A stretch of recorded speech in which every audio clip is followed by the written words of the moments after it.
안녕하세요. SBI 고병기 편집장입니다. K리츠 위클리 전해드리도록 하겠습니다.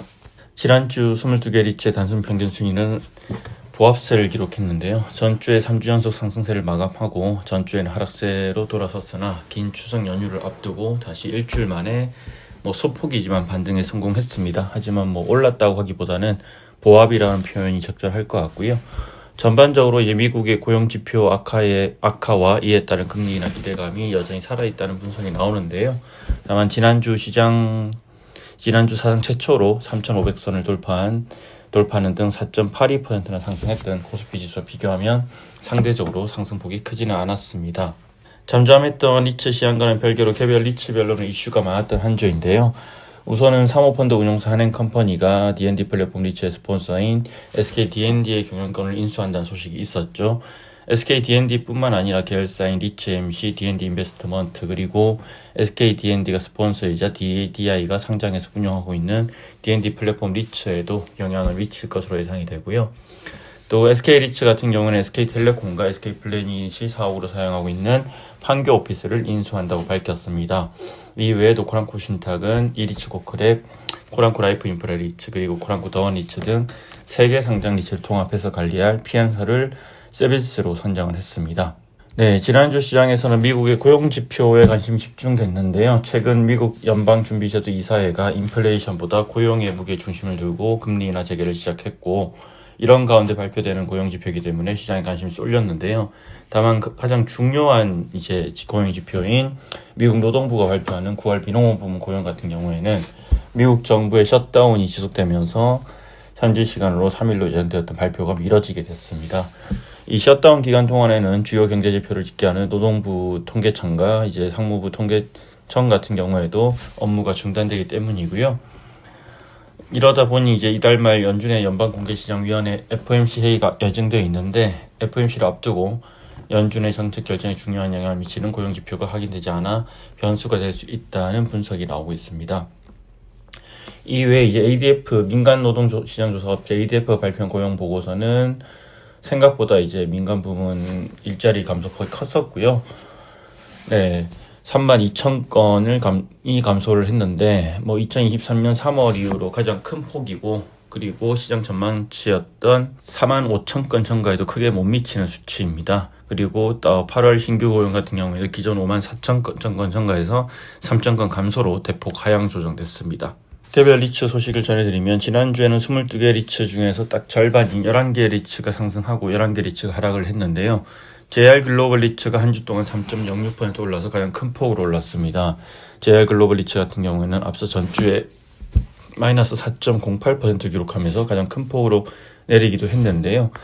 최근에 유럽의 금리 인하 기조 인하와 조기 리파이낸싱에 대한 기대감 등으로 9개월 만에 3,000원선을 돌파하는 상승세를 이어갔으나 전주에 조정을 받았는데 다시 한번 지난주에 큰 폭으로 상승을 했습니다. 이어서 NH 프라임 리츠가 한 주 동안 2.19% 올라서 상승폭이 컸었고요. 반면 가장 큰 폭으로 내린 리츠는 마스턴 프리미어 리츠이고 한 주 동안 마이너스 3.25%를 기록했습니다.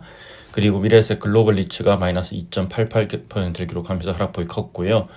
이외에 D&D 플랫폼 리츠 같은 경우는 지난주에 배당락이 있었는데 배당락 여파로 지난 9월 29일 하루 동안에만 3% 가까이 하락했지만 이후 하락폭을 만회하면서 한 주 동안 마이너스 0.15%를 기록한 점이 눈에 띄었습니다. 개별 리츠 소식을 보면 SK 리츠가 이 판교 사옥, SK텔레콤과 SK플래닛이 사용하고 있는 판교 사옥 인수를 추진한다고 이렇게 공식적으로 발표를 했는데요. 원래 상반기에 SK 리츠 같은 경우에 이 판교 사옥 같은 경우에 임대차 전략에 대한 어떤 수리 컨설팅을 받고 있었는데 그렇게 했던 이유가 원래는 이 SK 플래닛이 이전을 하려고 했었죠. 이 판교가 아닌 다른 지역으로 이전을 하려고 했는데 임대료 좀 아끼기 위한 그런 차원이었고요. 다만 그 이전이 쉽지 않으면서 스테이를 하게 됐고 이번에 또 SK 리츠가 SK텔레콤과 SK플래닛이 사용하고 있는 판교 오피스 인수를 추진한다고 이렇게 공시를 했습니다. 연면적이 약 5만 제곱미터 정도 되고요. 총 3,607억 원의 인수를 하는데 3.3제곱미터당 평당으로 하면 약 2,400만 원 수준입니다. 이 판교 사업 같은 경우는 2013년에 준공된 건물이고 원래 SK플래닛 소유였으나 지난 2019년에 하반기에 SK텔레콤이 지분 약 60%를 약 779억 원에 인수를 하면서 현재는 SK텔레콤과 SK플래닛이 공동으로 소유하고 있습니다. SK리츠는 이번에 이제 유상증자 없이 차익만으로 자산을 매입할 계획이고요. SK리츠 관계자는 이와 관련해서 지난 6월 기준 이제 자산재 평가를 통해서 총 보유자산 규모가 4조 2천억 원에서 4조 9천억 원으로 약간 18% 정도 증가했고, 동시에 지난 상반기에 선제적인 자본 확충으로 485억 원을 조달했기 때문에 LTV가 이제 66%에서 57% 낮아졌고, 유정 없이도 담보대출 등을 통해서 자체 매입이 가능한 구조고 신용등급 유지에도 문제가 없다, 이렇게 밝혔습니다.